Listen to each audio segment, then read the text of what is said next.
What up? This is Keith Robinson, and this is AllHipHop.com. What's the word? It's your man Slapshot. You're here in the middle of Times Square, One World Studio for AllHipHop.com. And right now we are doing something a little bit different. I don't know, because you do music also.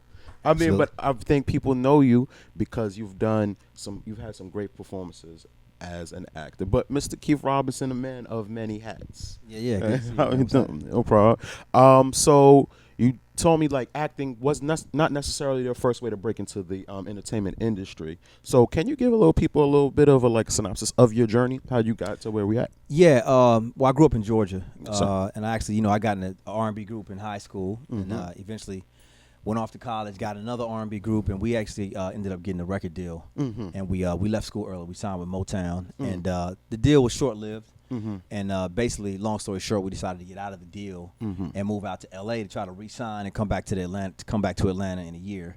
That was 20 years ago. And when I got out to LA, I ended up just really kind of going to an audition just because everybody in LA seemed like they had a headshot and they were going on audition. So I just kind of went to explore, and the teacher in the class, who ended up being my manager, thought I had a little talent, told me to go read for this role, and I ended up getting the role. So thus it kind of started my dual career of being a musician and an actor. But like you say, a lot of people know me from TV and film, but music has always been my first love. Okay. So did you ever picture yourself acting before you got to Hollywood? Actually, I didn't, man. I always had a hunch. I was a huge movie and TV buff.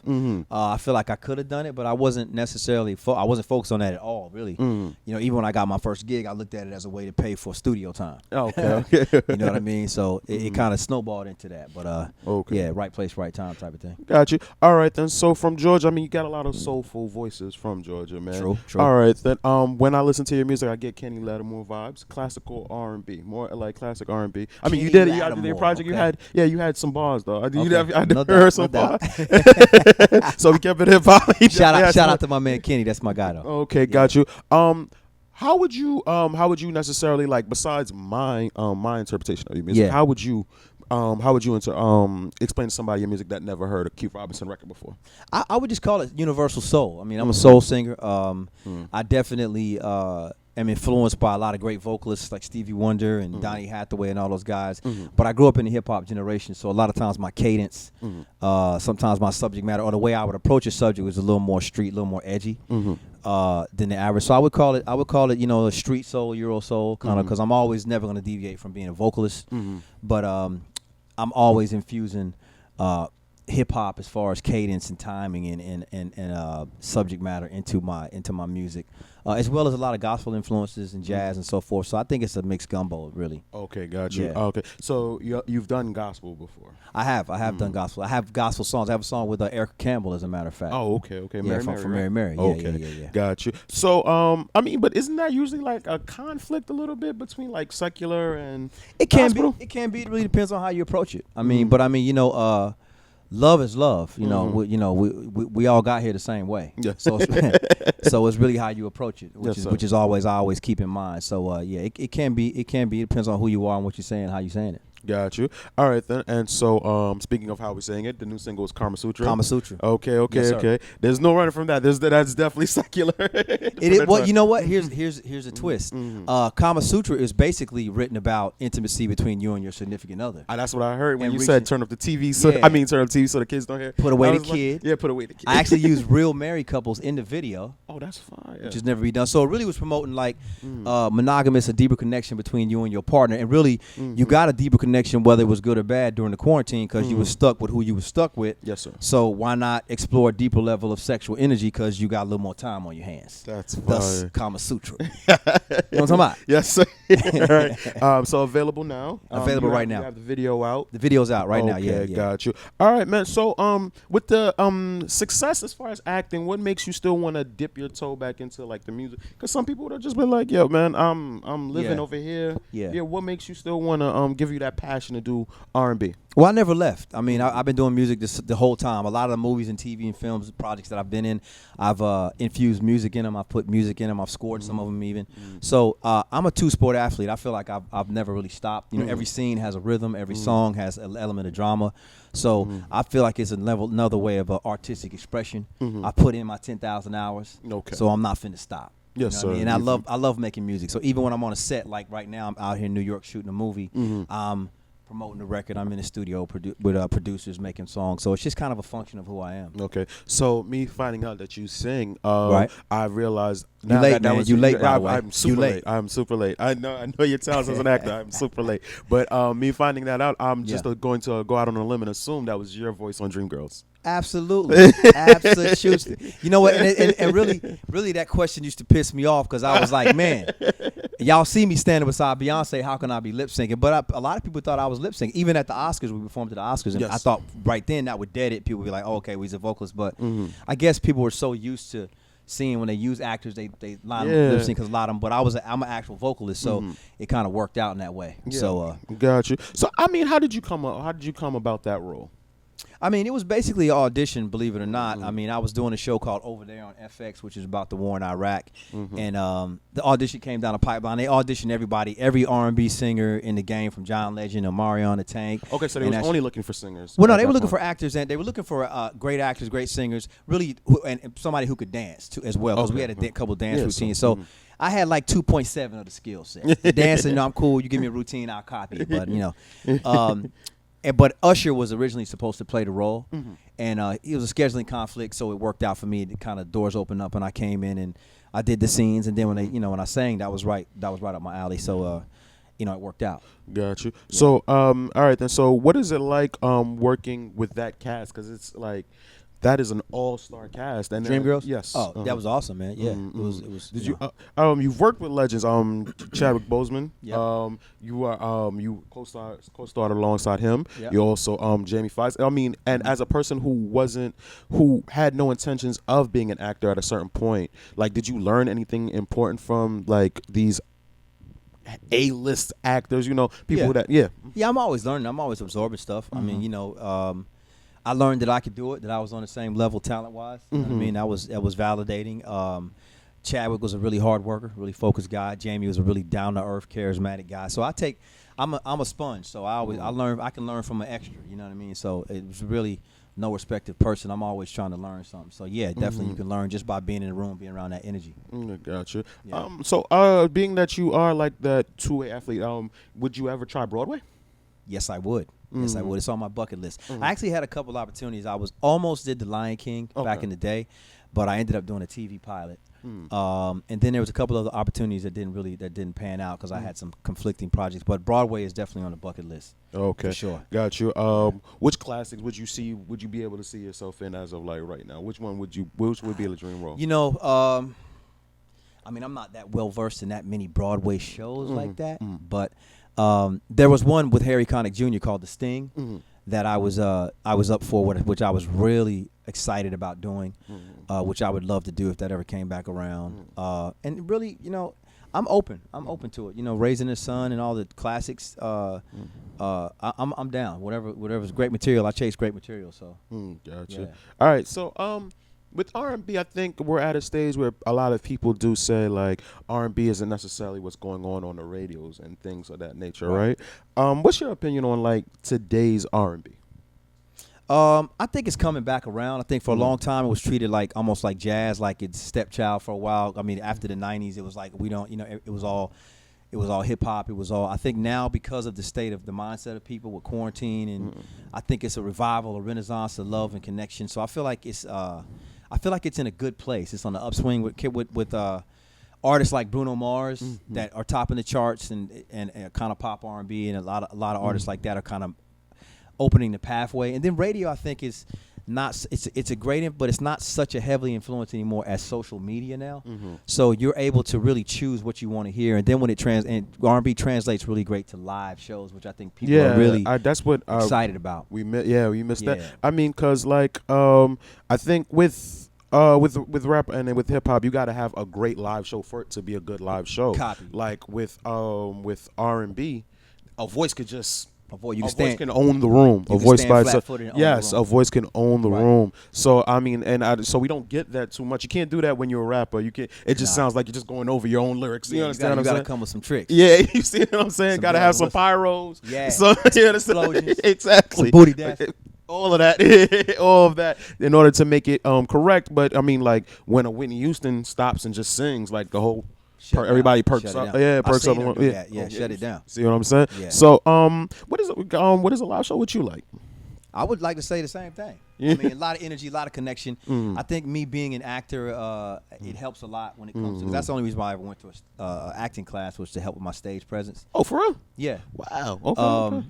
I think I'm a people person. I think shows are all about making that connection. So I think it's a great experience. You know what I mean? If I say so myself. The music is authentic. It's real singing.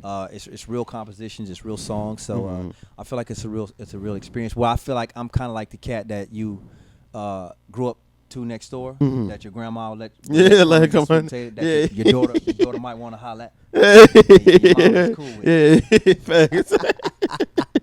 Charming. Pretty much. Yeah, facts. I got you. All right. So, are you performing anytime soon? Do you have anything lined up? Yeah, we're actually lining some shows up right now in New York and some shows in Boston. Gotcha. The song is doing really well at radio right now, so we're kind of setting a little summer tour up right now. Especially with everything opening back up, we're kind of like taking our paces, and it's mask off now, so we're ready to get to it. That's a fact. All right, and so how what is this preparing for? Is this like a single for a project, or is it okay? What's the project? The project is Love Episodic 2.